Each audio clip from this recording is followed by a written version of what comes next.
Hello students and welcome back to आपके अपने channel Nitesh Tiwari learning में। आज हम बात करने वाले हैं क्लास 11th और भाई ज्योग्राफी का एग्जामिनेशन, आपका एनुअल एग्जामिनेशन किस प्रकार का पैटर्न आता है, क्या क्वेश्चंस रहते हैं। काफ़ी सारे क्वेश्चंस तो इस वीडियो से ही रिपीट हो जाएंगे। आप देखना जब आपका फाइनल एग्जाम हो जाएगा आप कहोगे भाई बिल्कुल इसमें से क्वेश्चन आए हैं, रिपीट हुए हैं।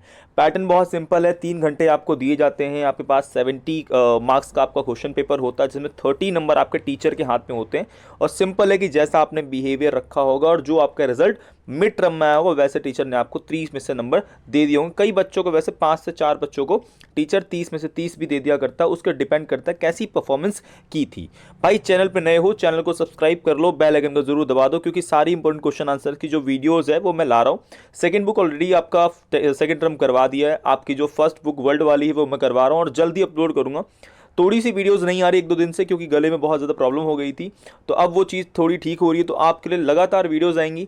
साथ ही साथ मैं कोशिश कर रहा हूँ कि जो बच्चे मुझसे रिक्वेस्ट कर रहे थे इंग्लिश मीडियम के लिए, तो मैं कोशिश कर रहा हूँ कि भाई इंग्लिश मीडियम में भी जो कंटेंट है वो प्रोवाइड मैं करवा दूँ अभी से ही। तो भाई साथ दो, सपोर्ट करो और वीडियो को यार ज़्यादा ज़्यादा शेयर करो, ठीक है। अब पैटर्न बहुत सिंपल है कि 30 क्वेश्चन आपके रहेंगे और 4 पार्ट्स रहेंगे, क ख ग घ, ठीक है, घ मतलब। उसके बाद आपका 1 से लेकर 17 बहुविकल्प मल्टीपल चॉइस क्वेश्चन से भाई यही बच्चा फंस जाता है, अगर यहाँ गलती बहुत कर दी तो नंबर वैसे नहीं आते। फिर 18 से लेकर आपका 23 जिसमें 3 नंबर वाले क्वेश्चन, जिसमें आपको 80 से 100 वर्ड्स लिखने होते हैं और ज़्यादा लिखो ना कम लिखो, नॉर्मल लिखो। फिर आपका 18 और 19 ये स्रोत पर आधारित है, जैसा दिया होगा उसमें से लिखना पड़ता है आपको सही सही समझ के। और उसके बाद आपका 24 से 28 लगभग 5 नंबर वाले क्वेश्चन जो आपके 120 से 150 वर्ड्स में होने। देखो ज्योग्राफी बहुत सही है, आप अगर कम शब्द भी लिखकर आ रहे हो और बढ़िया लिखकर आ रहे हो तो भाई नंबर मिलेंगे मिलेंगे। अब मैप के लिए भाई आपके लिए एक वीडियो है, मैं जल्दी बना दूंगा। ऑलरेडी एक पुरानी वीडियो भी होगी लेकिन मैं नई वीडियो आपके लिए बिल्कुल अच्छे तरीके से सारा कुछ कवर करवाते हुए वीडियो जरूर डाल दूंगा, बस 1 से 2 दिन में, ठीक है। इसके साथ ही यहाँ पे इंडिया और वर्ल्ड दोनों का मैप आता है, उसको चीज़ को हम समझ लेंगे कैसे कैसे क्वेश्चंस फंसते हैं। सबसे पहले हम आ जाते हैं आपका बहुविकल्पीय प्रश्न, मतलब section A multiple choice questions, which is the first question. निम्नलिखित में से कौन सी प्लेट मध्यवर्ती अमेरिका और प्रशांत महासागर प्लेट के बीच स्थित है। अब इसको समझते हैं।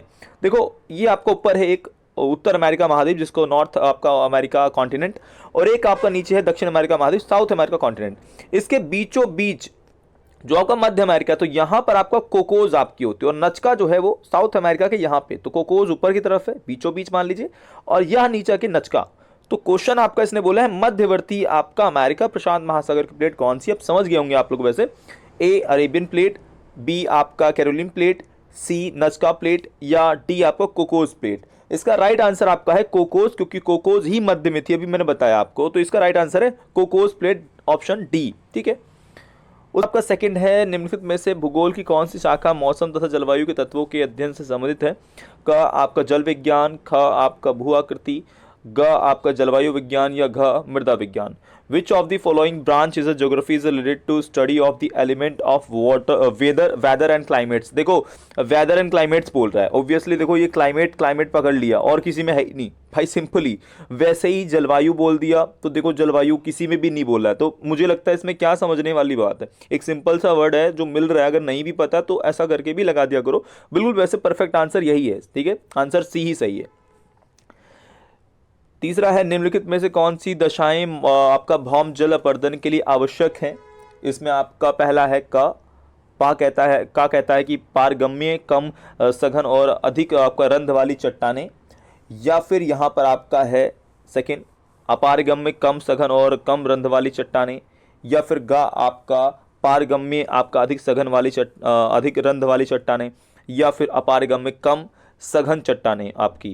राइट आंसर इसका पहला ही रहेगा, क्योंकि यहां पर बोल रहा है कि अगर आपकी जो कम सघनता है, कम सघनता का मतलब पेड़ पौधे नहीं है या पूरा खुला इलाका है, तो उसी इलाके में ऐसा होता है। और सेम इंग्लिश में भी यही है, which of the following condition are necessary for the ground water erosion. भूमि जल का जो पानी है उसकी की प्रकार से क्या कारण है कि ग्राउंड वाटर जो है वो उसका इरोजन हो रहा है। सो इसमें जो पहला ही इसका आंसर है permeable, tiny and blended and highly jointed cracked rocks, ठीक है, ये चीज आपका फर्स्ट ही आंसर इसका सेम रहेगा। फोर्थ क्वेश्चन आपका है दक्षिण चीन सागर में चक्रवात को निम्नलिखित में से किस नाम से जाना जाता है। वेरी सिंपल, का आपका हरिकेन है, खा टाइफून है, गा आपका विली विली है, या घा तूफान है। ओके ये आपका है which by which of the following name is a cyclone in the South China Sea is known as A is a hurricanes, B is a typhoons, C is a willies and D is a storms. देखो यहाँ पे बहुत simple है हिंदी में, लेकिन यहाँ अलग अलग है। देखो विली और विलीवीज तो थोड़ा डिफरेंट है, बट इट्स ओके। हमारा आंसर वैसे बी है, आपका टाइफून ही सही रहेगा, बिल्कुल सही। इसका भी ख टाइफून।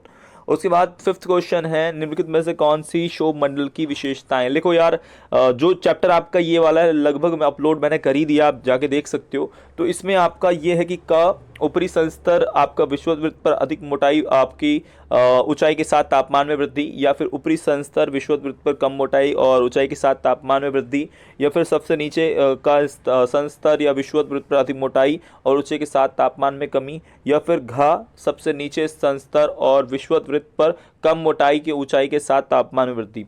देखो इसका जो बिल्कुल परफेक्ट आंसर है वो है तो आपका गा, ठीक है। मतलब जो थर्ड वाला इसका है, the lower most layers a great thickness at equator and the temperature decrease with height. जो आपका ऊंचाई बढ़ने के साथ साथ तापमान में कमी आती है वही आपका शोभ मंडल है। लाइक देखो यार, इधर 5 मंडल होते हैं। सबसे नीचे होता है शोभ, फिर समताप, फिर मध्य, फिर आपका आयन और फिर आपका बाह्य, ठीक है। ये आपके 5 मंडल्स होते हैं। सो उसके बारे में वीडियो ऑलरेडी मैंने बता दी है, अपलोड कर चुका हूँ वायुमंडल की, आप जाके वहाँ से देख सकते हो और अच्छे से समझ सकते हो टॉपिक के बारे में क्या है क्या नहीं है। उसके बाद आपको क्वेश्चन नंबर 6 है, निम्नलिखित में से कौन सी भू आकृति प्रक्रियाएं अनाच्छादित नहीं है। इसमें का कहता है अपक्षय और पटल विरूपण। उसके साथ ही नेक्स्ट आपका है ख पटल विरूपण और ज्वालामुखीता, या गा वृहत संचालन और पटल विरूपण, या फिर घ ज्वालामुखीयता व अपक्षय। Which of the following geomorphic process are not denudational. इसमें ए है आपका वेदरिंग और डायस्ट्रोफिज्म, एंड बी आपका है diastrophism and volcanoes, and C आपका यहाँ है mass wasting and diastrophism and the vulcanism and the weathering. इसका राइट आंसर है पटल विरूपण, और सेम बी इसका रहेगा डायस्ट्रोफिज्म एंड वोल्केनिज्म, ठीक है। इसका बी बिल्कुल सही रहेगा, परफेक्ट रहेगा। ऐसे क्वेश्चंस ही रिपीट होते हैं, थोड़े टफ लगते हैं बट भाई यही क्वेश्चन आते हैं। 7 क्वेश्चन, दिए गए पर्वतीय वनों की वनस्पति को उत्तर से दक्षिण की ओर उचित क्रम में व्यवस्थित करें। का कहता है आपका पाइन, ओक, स्प्रूस, चीड़, या फिर गा चीड़, स्प्रूस, ओक और स्पाइन, पाइन, या फिर ओक, चीड़, स्प्रूस, पाइन, या फिर घा ओक, चीड़, पाइन और स्प्रूस। देखो सेम क्वेश्चन इंग्लिश में भी है, arrange the correct order of the vegetation from the north to south. North to south बोल रहा है, उत्तर से दक्षिण में कैसे किया गया है। फॉर द गिवन आपका options like we have same वही ऑप्शन, क्योंकि हिंदी इंग्लिश दोनों में वही ही लिखा हुआ है, बस थोड़ा सा ट्रांसलेशन का है। इसमें आपका परफेक्ट आंसर रहेगा ओक, चीड़, स्प्रूस एंड आपका पाइन। मतलब बी ऑप्शन बिल्कुल सही रहेगा, इसका भी सेम बी ऑप्शन बिल्कुल सही है, बिल्कुल परफेक्ट है। उसके बाद है क्वेश्चन नंबर आपका 8, भारत के निम्नलिखित राज्यों को मॉनसून निर्वर्तन क्रम के अनुसार व्यवस्थित कीजिए। Arrange the following states of India the correct sequence according to the returning monsoon. देखो यार, कभी कभार क्या होता है ना, हिंदी का वर्ड थोड़ा सा निर्वर्तन आपको नहीं पता, but you know about that returning. Returning का मतलब ही होता है वापस लौटना। तो कहाँ से कौन सा आपका परफेक्ट आंसर इसका रहेगा। देखो बहुत सिंपल है कि जो आपका मतलब पहला आपका देखो राजस्थान है, ठीक है। दूसरा आपका इसमें आता है गुजरात, ठीक है। तीसरा फिर उड़ीसा, लास्ट में जाके तमिलनाडु है। तो ऐसा किस में है, मतलब ऐसा फर्स्ट में ही है, इसका का ही रहेगा, तो फर्स्ट इसका है, ठीक है। इसका फर्स्ट ही रहेगा, बहुत सिंपल है, ठीक है। इसमें भी ए, तो ये चीज़ आप बता दोगे। क्वेश्चन नंबर आपका 9, निम्नलिखित कथनों पर विचार कीजिए और सही विकल्प का चयन कीजिए। Okay, the first is Himalaya नदियाँ बारामासी, और ये केवल वर्षा पर निर्भर है। टू बी ऑनेस्ट पहला सही है, दूसरा गलत है, क्योंकि बारामासी जो नदियाँ होती हैं ये आपकी एवरग्रीन है, मतलब इनको हिमालय से पानी मिलता है, इनको वर्षा की जरूरत नहीं है, they don't even need that. तो ये आपका पहला सही रहेगा, दूसरा गलत है। देखो किसमें ऐसा है, तो पहला सही है, आपका पहला सही है, दोनों ये देखिए दोनों केवल एक सही है। ओके, का ही सही है, मतलब केवल एक सही है, ठीक है, केवल एक सही है। आगे सेम इंग्लिश में भी है, consider the following statement and choose the correct option. Himalayan rivers are the perennial in the sense of के बारहमासी, okay, they depend only on the precipitation की जरूरत ही नहीं है भाई, इनको वर्षा की जरूरत ही नहीं है, तो पहला सही है, दूसरा गलत है। सेम वही, the first only statement first is correct, तो ए इसका सही रहेगा, ठीक है, ए। क्वेश्चन नंबर देखिए 10 है, कथन कहता है कि पश्चिमी तटीय मैदान एक संकीर्ण पट्टी मात्र है, एंड कारण कहता है कि यह मैदान जलमग्न है। देखिए अब 10th में क्या है कि भाई दोनों सही है, ओके, दोनों सही है, और कथन कारण की उचित व्याख्या भी कर रहा है, मतलब सही कह रहा है, तो इसमें ऑप्शन कौन सा होगा? ऑप्शन होगा आपका गा। सेम वही इंग्लिश में भी है कि आपका western coastal plain is a narrow belt, okay, and they are the submerged plain, बिल्कुल सही है, दोनों उसका एक्सप्लेनेशन कर रहा है। ज्यादातर ऐसे क्वेश्चंस में ना एक्सप्लेनेशन सही भी करता है, तो आपका इसका सी ही रहेगा, ऑप्शन आपका बिल्कुल सही रहेगा, ठीक है। इसके साथ ही हम चलते हैं आपका नेक्स्ट क्वेश्चन, जो कि आपका 11 है। कथन कहता है कि उत्तरी भारत के विशाल मैदान में मॉनसून विच्छेद होता है। अब मॉनसून विच्छेद का मतलब होता है कि 2 या 2 हफ्ते से ज्यादा जो आपका मॉनसून नहीं आता, मतलब लेट हो जाता, तो उसको बोलते हैं, ठीक है। दूसरा, उष्णकटिबंधीय चक्रवातों की संख्या बढ़ जाती है, वह अतः उष्णकटिबंधीय अभिसरण क्षेत्र की स्थिति में बदलाव आता है। तो क्वेश्चन नंबर आपका केवल फर्स्ट, इसमें फर्स्ट सही है, दूसरा गलत है। देखो किसमें ऑप्शन है, तो पहला ही सही है, मतलब केवल आपका जो कथन है वो सही है, बाकी गलत है, तो फिर का ही सही रहेगा, सभी का ही रहेगा। Same question, there is a break in monsoon in northern plains of the north India, and इसका रीजन दिया था, the frequently the tropical cyclones increase the position of the ITCZ changes. इसका केवल फर्स्ट सही रहेगा, तो हमने ए ही लगाना है इसका मतलब, ठीक है, only the statement is correct. Question number आपका 12 है, जिसमें निम्नलिखित में से कौन सा युग्म गलत है। अब देखो यार, इतना सिंपल है कि तुम लोगों को भाई पहले राज्यों की राजधानी तो मैप में मतलब बता ही देना है मैंने, तो जल्दी अपलोड कर दूंगा, उसको प्लीज देख कर जाना, एक भी चीज मिस नहीं करनी है, ठीक है। अब कौन से स्टेट का कौन सा है, देखो यार सबसे बड़ी बात तो ये है कि उड़ीसा जो राज्य आपका है उसका Bhubaneswar, which is a correct one, ठीक है। छत्तीसगढ़, भाई यहीं फंस गए, बात खत्म। छत्तीसगढ़ का भाई रायपुर है, हमने आगे जाना ही नहीं है, तो ठीक है, इसका खा, ठीक है। सेम आपको इंग्लिश वालों के लिए भी सेम रहेगा, which is states and capital, तो उड़ीसा बिल्कुल सही था, नागालैंड बिल्कुल सही है, अरुणाचल प्रदेश बिल्कुल सही है, एक फंस गया बी, सेम इसमें भी बी गलत है, ठीक है। उसके बाद है 13, निम्नलिखित में से कौन सा युग्म सही है, which one is correct one, ठीक है। अब देखिए बहुत सिंपल है कि जो आपका मतलब जो अद्रपर्पाती वन है वो शीशम वन है, and this is a perfectly, अगर मुझे तो पता है कि इसका का ही सही है, ठीक है, इसका का ही सही है, इसके अलावा कोई और सही मतलब है ही नहीं, मतलब। अब इंग्लिश वालों के लिए देख लेते हैं, तो विच of the following spare is a matched correctly, moist tropical deciduous forest, आपका शीशम ही बिल्कुल सही रहेगा, तो आपने ये वाला तो कर ही लेना, इनको छोड़ना नहीं है, ठीक है। उसके बाद 14, क्वेश्चन नंबर 14 है, निम्नलिखित में से कौन से भारत के प्रमुख बाढ़ग्रस्त राज्य हैं, which of the following are the high blood prone states of India, जहां पर बहुत बड़ी मात्रा में बाढ़ आती है। अब देखो यार, बाढ़ ना सिंपल सी बात है कि भारत के उत्तर भारत में तो बहुत ज्यादा ही आती है, चाहे हम असम की बात करें, चाहे हम बिहार की बात करें, चाहे पश्चिम बंगाल की बात करें, ऑल ऑफ दीज स्टेट्स, तो सिंपल है, असम कहाँ है, बिहार कहाँ है, पश्चिम बंगाल कहाँ है, देखो, और जिसमें मिल जाए तो भैया ये रहे, मिल गए हमें, ये आपके डी में है। The same question, which of the following are the high blood आपका फ्लड आपका prone states of India, which is Assam, Bihar and West Bengal. देखो यार तीनों का बात मैं बताता हूं, जो आपका असम है ब्रह्मपुत्री बहुत लाती है, जो बंगाल है इसका दामोदर नदी है, एक दामोदर, ठीक है, दामोदर नाम की नदी है जो शोक है, क्वेश्चन ये भी आ सकता है कि बंगाल का शोक कौन सी नदी है, दामोदर। बिहार का शोक कौन सी नदी है आपका, कोसी, कौन सी है, कोसी, ठीक है। तो ये सिंपल सी चीजें आपने करनी है। अब ये आपका थोड़ा सा मतलब पैसेज दे दिया है 15 to 17, जहां पे हमें समझना है। अब जो बेस्ट वे यही है कि भाई साहब क्वेश्चन क्या बनेगा आपका, जिसमें से जो क्वेश्चन बनेगा, तो निम्नलिखित में से भूकंप किस प्रकार की आपदा है। अब देखो भूकंप किस प्रकार की आपदा है, ये बोलना है, बोल रहा है पहला कि अपूर्व सूचीय व विध्वंसक अप्राकृतिक आपदा है। भाई अप्राकृतिक कैसे हो सकती है, ये तो प्राकृतिक है ना भाई, पहली बात तो ये गलत करो उसको। उसके बाद है अपूर्व सूचना व विध्वंसक प्राकृतिक आपदा, ओके, अपूर्व सूचनीय अविध्वंसक अप्राकृतिक आपदा या अपूर्व सूचनीय आपका विध्वंसक प्राकृतिक आपदा। इसका जो परफेक्ट आपका आंसर रहेगा वो है घा, अपूर्व सूचनीय है, विध्वंसक है, डेंजरस है, और नेचुरल आपका हैजार्ड्स है, ठीक है, इस बात को समझना है। ऑप्शन देखिए, which type of the following disaster are the earthquake. So last वाला रहेगा unpredictable and destructive natural disaster which is D, ठीक है, इसका क्या रहेगा, डी रहेगा, ठीक है। ओके, क्वेश्चन नंबर 16 हमारा है, निम्नलिखित में से भूकंप की उत्पत्ति का मुख्य कारक क्या होता है।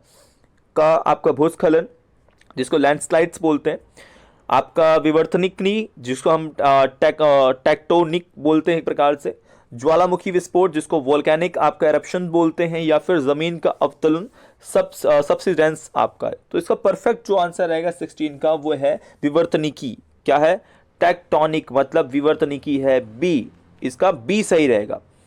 क्वेश्चन नंबर आपका 17, निम्नलिखित में से कौन से क्षेत्र हिमालय चाप के भूकंप सुबेद क्षेत्र में सम्मिलित हैं। Which are these areas, like A आपका जम्मू एंड कश्मीर व असम, आपका बी यहाँ पे हिमाचल प्रदेश उड़ीसा, सी सिक्किम व उत्तर प्रदेश, या त्रिपुरा व उड़ीसा।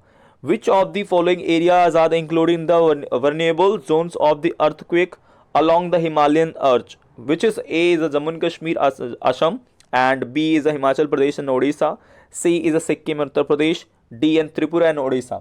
देखो बहुत सिंपल सी बात है कि आपका Jammu and Kashmir and Assam, Jammu Kashmir and Assam आपका जो है वो एरियाज आपके हैं, तो ए इसका बिल्कुल सही रहेगा, ए आंसर सही रहेगा।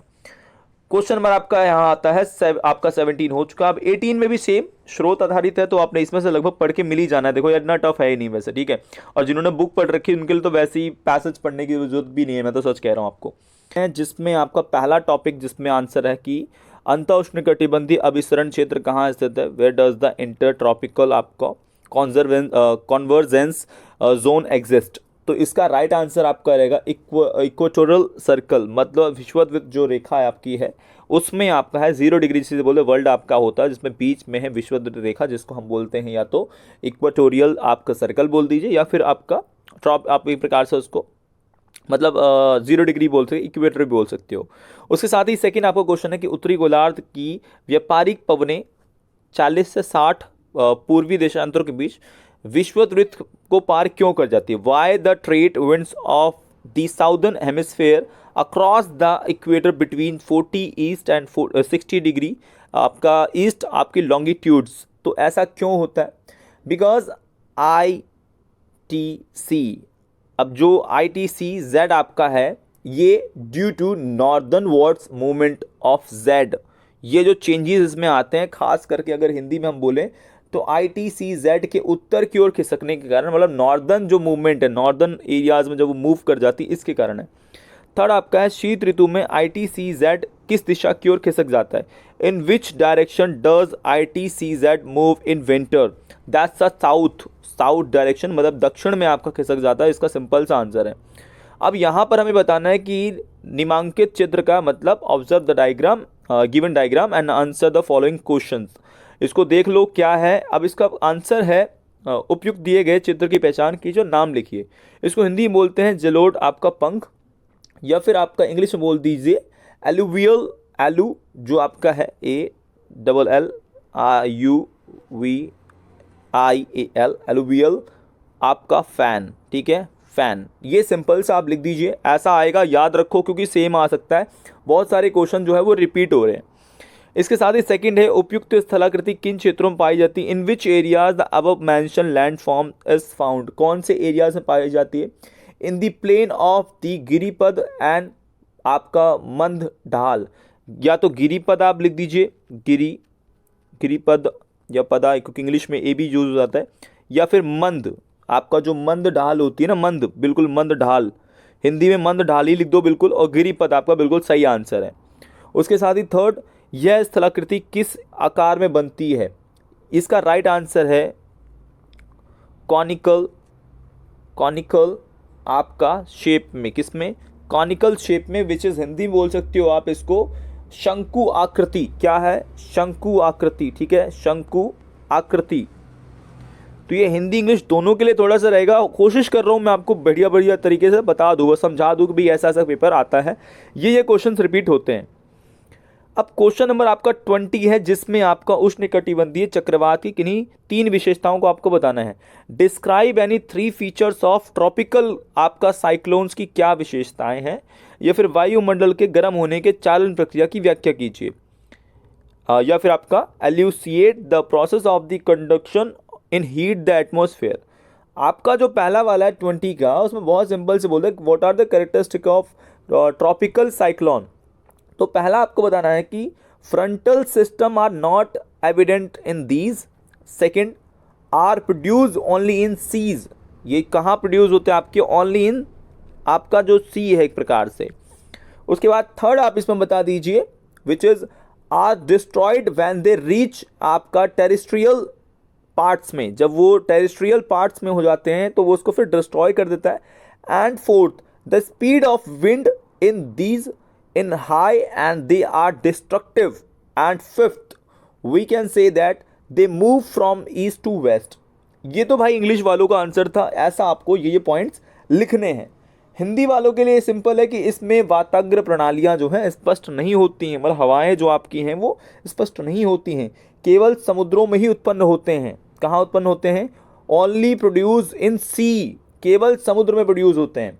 स्थलीय भागों में पहुंचने पर नष्ट हो जाती हैं। ये क्या होते हैं? साइक्लोन्स। जैसे स्थल में आते हैं वो नष्ट हो जाते हैं। They are destroy when they reach terrestrial parts, जब जमीन पे पहुंचते हैं।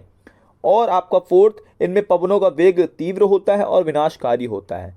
The speed of winds in these आपका हाई रहती हैं एंड दे आर डिस्ट्रक्टिव, खतरनाक है भाई। एंड फिफ्थ, ये पूर्व से पश्चिम की ओर चलती हैं। They move from east to west. तो ये आंसर आपका साइक्लोन का, ये आंसर आपको बिल्कुल ऐसा लिखना था। अब इसमें क्या प्रोसेस है कंडक्शन का? देखो भाई, कंडक्शन का बहुत सिंपल सी बात है कि वायुमंडल की सबसे निचली परतों को गर्म करने में कंडक्शन का बहुत यूज़ होता है। तो इसमें भी यही आप बोल दीजिए इंग्लिश में, conduction is very important in heating the lower layer of the atmosphere. Second, आप बोल सकते हो कि भाई जो आपका निचली परतों के संपर्क में आने वाली जो आपकी वायुमंडल की ऊपरी परतें भी हैं वे भी गर्म हो जाती हैं क्योंकि निचली परत के साथ संपर्क में आती हैं। तो इंग्लिश में आप बोल सकते हैं the upper layer of the atmosphere which comes in contact with the lower layer also heated. जो आपकी ऊपर की परतें हैं अगर वो नीचे परत के साथ कांटेक्ट में आएगा तो भाई वो भी तो गर्म होगा ना। कोई भी सामान जब आप गैस पे चढ़ाते हो और वो गर्म रहता है और कोई भी चीज़ उसके संपर्क में आएगी तो वो कैसी होगी? ठंडी होगी, गर्म होगी? ऑब्वियसली गर्म होगी। तो गर्म चीज़ के संपर्क में आने या कांटेक्ट में आने से वो चीज़ गर्म ही होगी। थर्ड आप पॉइंट इसमें बता सकते हो कि चालन तभी होता है, मतलब कंडक्शन तभी होता है जब आसमान जो है वो ताप वाले दो पिंड एक दूसरे संपर्क में आते हैं। मतलब आपके जो एक सिंपल सी बात है, कोई अगर पिंड है, मतलब कोई आपका पिंड है तो वो आपस में संपर्क में आता है। आप ये भी कह सकते हो इंग्लिश में conduction occurs only when the bodies of unequal temperature come in the contact each other. Unequal का मतलब है एक ठंडा और एक गर्म, जब आपकी चीज़ आपस में कांटेक्ट में आएगी तभी कंडक्शन होता है। ये चीज़ आप याद रखो, बिल्कुल क्लियर रखो, ठीक है। ये पॉइंट्स आप लिख दो, बिल्कुल बेस्ट है। उसके बाद देखिए क्वेश्चन नंबर आपका 21, जिसमें भूमंडलीय ऊष्मन के लिए उत्तरदायी मानवीय कारणों को प्रमाणित कीजिए। यार ये बहुत सिंपल है, आप बना के ले सकते हो। द सब्सटेंसेज जो आपका ह्यूमन फैक्टर्स है responsible for the global warming. कौन से ऐसे सब्सटेंस हैं, कौन से ऐसी चीज़ें हैं जो आपके ग्लोबल वार्मिंग के लिए कारण हैं, जो मानव खुद करता है? तो एक होता है जीवाश्म ईंधन का दहन। जीवाश्म ईंधन का मतलब होता है जो हम ईंधन जला रहे हैं, लाइक जो फॉसिल फ्यूल्स हैं, the combustion of the fossil fuels like coal and petroleum. तो कंबशन जो हम करते हैं बहुत ज़रूरी है, वो मतलब काफ़ी मतलब हानिकारक है। दूसरा हम लोग करते हैं भूमि उपयोग का परिवर्तन, लैंड फॉर्म्स यूज़ चेंज हमने कर दिया आजकल बहुत बड़ी मात्रा में हम जैसे यूज़ कर रहे हैं। तीसरा वनों को हटाना, वनोन्मूलन कह सकते हो आप। वनोन्मूलन का मतलब वनों को हटाना, जिसको हम लोग डिफॉरेस्टेशन इंग्लिश में बोलते हैं। डिफॉरेस्टेशन का मतलब ये होता है कि आप जो वन है उसको ख़त्म कर रहे हो। And growth of industrial units, लगातार औद्योगिक इकाइयों का बढ़ना भी एक बहुत बड़ा रीज़न था। और साथ ही साथ increase in the amount of the chlorofluoro, जो आपके कार्बन्स हैं, मतलब क्लोरोफ्लोर जो कार्बन है वो इंक्रीज हो रहा है, इस कारण भी ऐसा हो।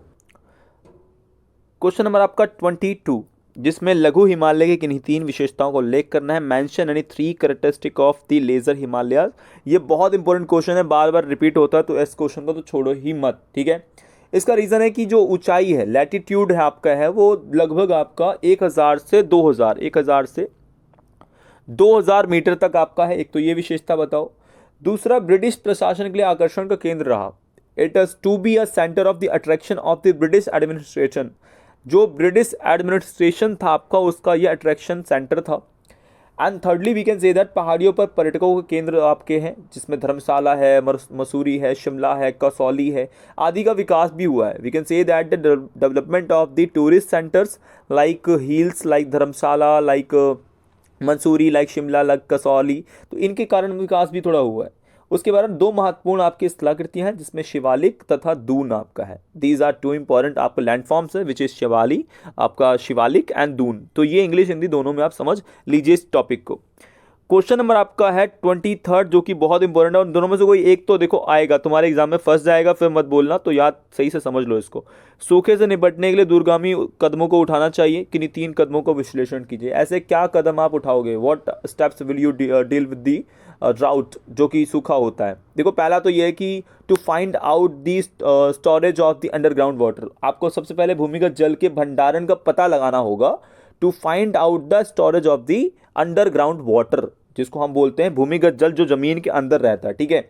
सेकेंड आप चीज बताओ कि भैया to transport the water from water surplus area to water deficient area. जहां पे पानी ज्यादा है उस इलाके से जहां कम है वहां पानी को पहुंचाओ. ये तो बहुत सिंपल सी बात है कि जहां अधिक पानी है वहां आप पानी लीजिए और जहां कम है वहां पहुंचाइए. तीसरा आप बोल सकते हैं कि सिंपली आप क्या करो, to connecting rivers and constructing dams. आपका जो आपके रिवर्स हैं उनको मिलाओ, नदियों को आपस में मिला दो, उसके लिए डैम बनाओ ताकि पानी को स्टोर करके रखा जा सके. और साथ ही साथ सूखा प्रतिरोधी फसलों के बारे में प्रचार करना, मतलब ऐसे ही फसलें जो सूखे मतलब प्रकार से पानी की कम से कम यूज करे. To propagate about the drought resistant crops. ऐसी मतलब क्रॉप्स ऐसी कुछ फसलों को बताओ जो सूखे का प्रतिरोध करें आपके प्रकार से. ठीक है, जैसे हमारी बॉडी हमारे डिजीज का प्रतिरोध करती है, उसे रोकती है, सेम इसी प्रकार से. एंड लास्ट में टू कलेक्ट रेन वाटर. आपको वर्षा जल का संग्रहण तो करना पड़ेगा. ये कदम आप उठा सकते हो भाई साहब बचने के लिए सूखे से. बाढ़ स्थिति से निपटने हेतु जो कदम है वो हमें उठाने हैं. Describe the steps to taken to deal with the flood. Flood से बचने के लिए आप क्या कर सकते हो, क्या आपके स्टेप्स हो सकते हैं. पहली बात तो बिल्डिंग आपका embankments in the flood affected areas. कहने का मतलब है कि बाढ़ प्रभावित क्षेत्रों पर तटबंध को एक प्रकार से बनाना. ये तो एक प्रकार से पहला काम है. दूसरा आप क्या कर दीजिए, बिल्डिंग डैम्स एंड रिवर्स. आप एक प्रकार से नदियों पर बांध को बनाइए. पहली बात तो नदी जो है उस पर बांधों को बनाओ. तीसरा टू प्रमोट आपका अफॉरेस्टेशन, मतलब वनीकरण को बढ़ावा दो यार. वनों को बढ़ाओगे तभी तो सूखे से बचोगे, बाढ़ की जो स्थिति है उस पर भी बच सकोगे. क्योंकि बाढ़ का पानी क्या होता है, जहाँ खाली इलाका होता है उस इलाके को और ज़्यादा प्रभावित करता है, लेकिन अगर पेड़ पौधे बहुत ज़्यादा तो बच सकते हो. उसके बाद बाढ़ लाने वाली नदियों के ऊपर जल ग्रहण आपका संग्रहण बना दीजिए. निर्माण कार्य पर प्रतिबंध लगा दीजिए. अगर मान लीजिए कोई डैम है, कोई नदी है, वहाँ ज़्यादा काम ना हो, आप बैन कर दीजिए कंस्ट्रक्शन वर्क को. अपर the catchment areas flood causing river, जो बाढ़ को लाती हैं रिवर्स, उसके आसपास जो आप काम को ही बंद करवा दीजिए, ज़्यादा काम ही ना करवाइए. ये अपने मतलब सजेशंस हैं आपके. 4 जिसमें हमें बात करनी है कि भाई लॉन्ग सेक्शंस हैं, लॉन्ग क्वेश्चंस हैं. विश्व संरक्षण कार्य योजना में जैव विविधता संरक्षण के लिए सुझाव दीजिए. देखो ज़्यादातर क्वेश्चन आपके वैल्यू बेस्ड ही हैं. आप अगर बुद्धि थोड़ा सा लगा दो, थोड़ा दिमाग लगा लो तो आंसर कर सकते हो. Describe the measurement suggest in the world conservation strategy for the diversity conservation. इसमें बहुत सिंपल सी चीज़ें बताओ यार, ज़्यादा सोचो मत, नॉर्मल सी बात बोलो कि efforts should be made for the conservation of the endanger species. कहने का मतलब संकट उत्पन्न जो प्रजातियां हैं उनके संरक्षण के लिए पहला प्रयास करो, उनके लिए करो. लाइक सेकंड आप बोलो कि हमें क्या करना चाहिए, अगर इनको बचाना है तो प्रॉपर प्लान एंड मैनेजमेंट हमें लाना पड़ेगा. To require and save the species from the का मतलब एग्जिस्टेंस का मतलब यहाँ पर है कि भैया उनको एग्जिस्ट करो ना, उनको बचाओ उस चीज़ों को. तो प्रजातियों को लुप्त होने से बचाने के लिए हमें उचित योजनाओं का और प्रबंधन का हमें लाना पड़ेगा. We have to manage all of these things. उसके साथ ही आप इसमें पॉइंट बनाओ कि भाई प्रजातियों के पलने और बढ़ने और विकसित होने के स्थान पर सुरक्षित व संरक्षित हो, जहाँ वे बढ़ रहे हैं. Like if you talking about कि हमें बचाना है तो हमें के लिए हमें the place where species grow and develop should be safe and protected. वो इलाका तो सेफ होना ही होना चाहिए, प्रोटेक्टेड होना ही होना चाहिए. इसके साथ साथ आप बोल सकते हो कि वन्य जीवों और पौधों का अंतर्राष्ट्रीय व्यापार नियमों के अनुरूप हो, कोई व्यापारिक गतिविधि के खिलाफ ना हो, नॉर्मल लेवल पे हो. International trade off the wild animals plans जो आपका प्लांट्स है should be accordance with the rules होने चाहिए. ये बहुत ज़रूरी चीज़ें हैं। तो ये आप कुछ मतलब चीज़ें कर सकते हो, ज़्यादा कुछ टफ नहीं है, नॉर्मल वर्ड्स अपने यूज़ करो, इट्स सफिशिएंट रहेगा मतलब, ठीक है। क्वेश्चन नंबर देखो 25 है, महासागरीय जल की लवणता, like the examine the factors of affecting the salinity of ocean water, मतलब जो पानी खारा कर देता है तो वो क्या रीजंस हैं। देखो पहली बात तो सैलिनिटी का मतलब ही होता है लवणता, और surface water of the ocean mainly depends on the evaporation and the precipitation. जहाँ पे एक बात को समझो कि महासागरों की सतह जो है, जल की लवणता, लवणता मतलब नमकीनपन, वो वाष्पीकरण मतलब एवेपोरेशन और वर्षण मतलब वर्षा पर निर्भर करता है भाई, इवेपोरेशन कितना हुआ और वर्षा कितनी मात्रा में वहाँ हुई, तो उस पर डिपेंड करता है कि लवणता मतलब सैनिटरी आपकी रहेगी कि नहीं रहेगी, इस बात पर रहता है। सेकेंड आप कह सकते हो कि यार the salinity of the surface water is a coastal areas is affected by the fresh water brought by river। अगर कोई इलाका है, मान लीजिए ये, मान लीजिए भारत है, ठीक है, तो भारत के आसपास के ये आप कोस्टल एरियाज हैं, यहाँ पे नमकीन पानी होगा या नहीं होगा, उसको डिपेंड करता है कि ऊपर से जो नदी आई है कितने मात्रा में वहाँ पे मिल गई है और कितना पानी वहाँ को दे दिया है। तो यही तटीय क्षेत्रों की जल की लवणता है, वो नदियों द्वारा लाए गए ताजे जल से मतलब निर्धारित की जा सकती है। थर्ड आप बताओ कि इसमें salinity is affected by the freezing and melting of ice in the solar आपका पोलर रीजन्स। लाइक यहाँ पर क्या होता है कि ध्रुवीय क्षेत्रों में बर्फ के जमने और पिघलने से लवणता प्रभावित होती है। अगर कोई इलाका जो आपका है वहाँ पे आपका लवणता अगर जम रही है या पिघल रही है, मान लो हम बात करें थोड़ा सा ऊपर कि ये आपका ऊपर है उत्तरी ध्रुव, ये दक्षिणी ध्रुव है, ये महासागर है बीचों बीच, यहाँ आसपास है, बाकी ज़मीनें भी हैं। तो यहाँ अगर ये पानी पिघलेगा और समुद्रों में मिलेगा तो उसका जो एक सैलिनिटी है मतलब जो लवणता है वो कम होगी, और अगर वो नहीं पिघला तो बिल्कुल ज़्यादा बढ़ेगी क्योंकि समुद्र तो खारा ही रहता है। तो इस पॉइंट्स को आप ऐसे करके लिख सकते हो, बहुत सिंपल है। आपका क्वेश्चन है महासागरीय धाराएं क्या है और महासागरीय धाराओं को प्रभावित करने वाले आपके कौन सी कारण हैं, कौन सी चीज़ें हैं। बहुत सिंपल सा आपका पॉइंट है, इसमें ज़्यादा टफ है नहीं। तो पहली बात तो महासागरीय जो oceans current are similar to river flow in the ocean and these regular flow of the water in defined path and direction. तो कहने का मतलब है महासागरीय धाराएं जो है वो महासागरों में नदी के प्रवाह के समान है और ये निश्चित मार्ग पर लाइक फिक्स डायरेक्शन में, और जो मार्ग और दिशा है उसमें जल के नियमित प्रवाह को दर्शाते हैं। The ocean currents are similar to river flow in the ocean, these show regular flow of the water in the defined the path and direction. जो बहुत सिंपल सी बात है, तो इसको आप बता सकते हो। साथ ही साथ देखो इसमें अगला जो आपका पॉइंट्स है कि भाई कौन से ऐसे प्राइमरी आपके फोर्सेस है जो इनको इन्फ्लुएंस करते हैं। We can say that the heating of the water by the solar energy, तो सोलर एनर्जी से जो करते हैं वो। दूसरा एयर करता है, वायु करता है। तीसरा ग्रेविटी गुरुत्वाकर्षण करता है, एंड फोर्थ कोरियालिस फोर्स, तो कोरियालिस बल भी इस चीज़ को करता है। ये आपका इनफ रहेगा, बहुत सिंपल सा है। क्वेश्चन देखो क्वेश्चन नंबर 26 जिसमें संघनन क्या है।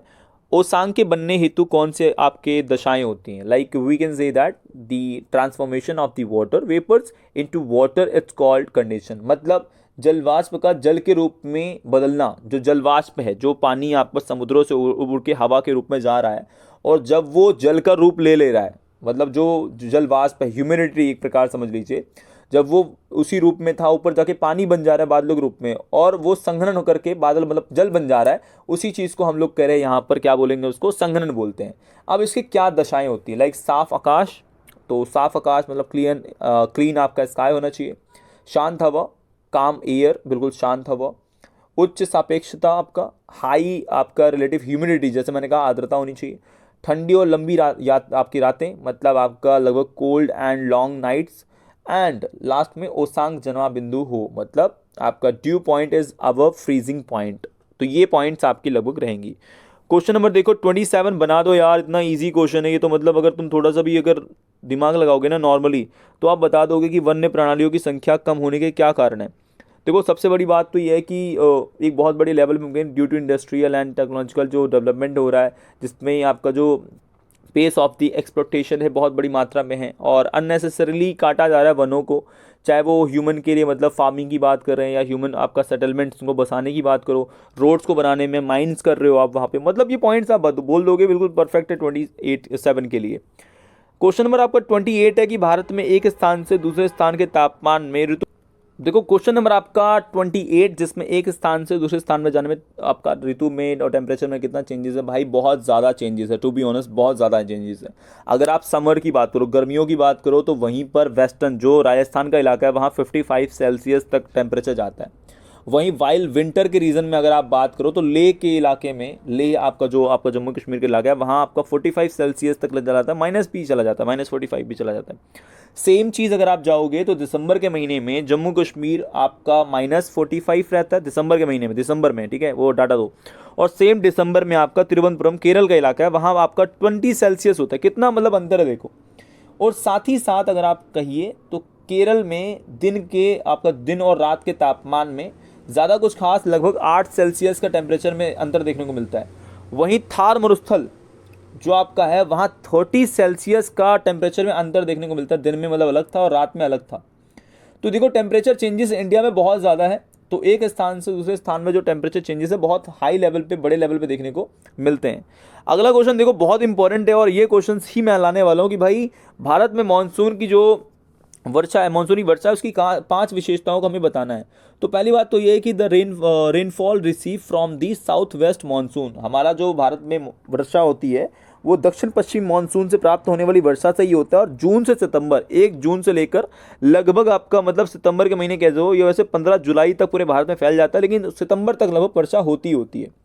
और मानसून वर्षा मुख्य रूप से उच्चावत द्वारा नियंत्रित होती है। मतलब monsoon rainfalls mainly controlled by the relief आपका इसके द्वारा होता है। मतलब ऊपर जो आपका लगभग मानसून जो रेनफॉल से मेनली कंट्रोल्ड बाय आपके जो उच्चावच है उसके द्वारा होते हैं।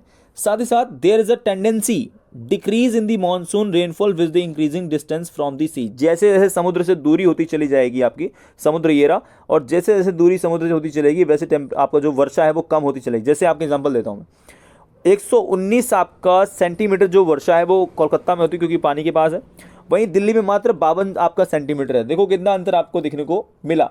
साथ ही साथ मानसून वर्षा का जो स्थानिक वितरण है वो असमान है। मतलब भारत में अगर आप बात कर दीजिए तो जो एरिया वाइज है वो जो मानसून है आपका वो ज़्यादा ये अनइक्वल है, मतलब कहीं ज़्यादा और कहीं कम है। तो ये भी चीज़ आप देखने को मिल सकती है भारत के मानसून में, और ये अनप्रिडिक्टेबल कह सकते हो। और पूरे भारत में अगर हम बात करते हैं तो एक भाग में वर्षा काफ़ी देर से होती है। लाइक अगर हम बात करते हैं many times the rainfall starts quite late in the one part of the country. मतलब एक जगह बहुत जल्दी और एक जगह बहुत लेट से, मतलब आपका लगभग जो रेनफॉल है वो आती है। तो ये मतलब पॉइंट्स बना के लिख सकते हो, दोनों के लिए बता रहा हूँ। ज़्यादा कुछ खास आपका होता नहीं है, थोड़े पॉइंट्स बस याद करने पड़ते, दैट्स इट। नंबर आपका 29 है जिसमें मैप वर्क है इंडिया का है, बहुत सिंपल है। तो देखो राजस्थान की राजधानी क्या है? जयपुर, सबको पता है, ठीक है भाई। आपका लगभग मतलब जो इलाका है वो है जयपुर का, ठीक है। तो जयपुर आपको पता है लोकेशन का है। सुंदरबन कहाँ है आपका? ये आपका है पश्चिम बंगाल में, ठीक है। इसके साथ ही प्रायद्वीप भारत में 200 सेंटीमीटर से अधिक वर्षा वाला। देखो यहाँ जाओगे, ये जो इलाका है केरल के तट वाला, 200 सेंटीमीटर से अधिक वर्षा होती है। अगला है अत्यधिक सूखा प्रवण क्षेत्र, जहाँ सूखा बहुत ज़्यादा मात्रा में पड़ता है। देखो राजस्थान ऊपर जाओगे ना, राजस्थान का जो इलाका आपका है, गुजरात का थोड़ा इलाका ऊपर नीचे का मतलब, और फिर राजस्थान का इलाका, यहाँ पे बहुत सूखा पड़ता है।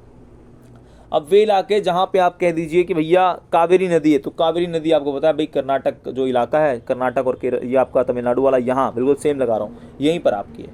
उत्तराखंड का है, ऊपर जाके आप नॉर्थ इंडिया में जाओगे उत्तराखंड आपको मिल जाएगा। क्या मिल जाएगा? उत्तराखंड आपको मिल जाएगा। और इसके साथ ही हमारा लास्ट में आपका जो टॉपिक है वो है आपका नाकरेक। देखिए नाकरेक जो आपका है वो मिजोरम का जो इलाका है, इधर जाके मिजोरम का, वो इस इलाके में आपको नाकरेक भी देखने को मिल जाएगा। तो ये चीज़ आपको याद कर लेनी है। साथ ही साथ कभी कभार क्या है ना, क्वेश्चन के जो आंसर है ना यहाँ आपको अक्सर मिल जाया करते हैं। अगर आप यहाँ जाओगे ना, यहाँ भी लगभग आपको चीज़ें देखने को मिल जाती हैं। तो यहाँ जो दृष्टिवादी वाला है इससे भी थोड़ा पढ़ लिया करो ताकि समझ आए, बट गलती मत कर देना वहाँ पे इस चीज़ में। अब देखो एक विवर्तनिक प्लेट और टेक्टोनिक जो प्लेट है वो कौन सी है, और एक महाद्वीप है आपका देश, एक ठंडी जलधारा, एक गर्म जलधारा, एक पारिस्थितिक हॉटपॉट और एक पारिस्थितिक हॉटपॉट।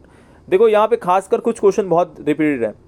ठंडी जलधारा जो आपकी है वो लगभग हम्बोल्ट की जलधारा जो होती है, और हम्बोल्ट वाली ही आती है। अगर आप वर्ल्ड के मैप में जाओगे तो ये दक्षिण अमेरिका महाद्वीप है, यहाँ पे आपका हम्बोल्ट की जलधारा है, ठीक है। कौन सी? हम्बोल्ट की, और यही ठंडी जलधारा आती है ज़्यादातर लोकेशन में। और उसके बाद यही दक्षिण अमेरिका महाद्वीप में ऊपर जाके अगर आप जाओगे इधर की तरफ तो ये आपका है गल्फ स्ट्रीम जो कि गर्म जलधारा है।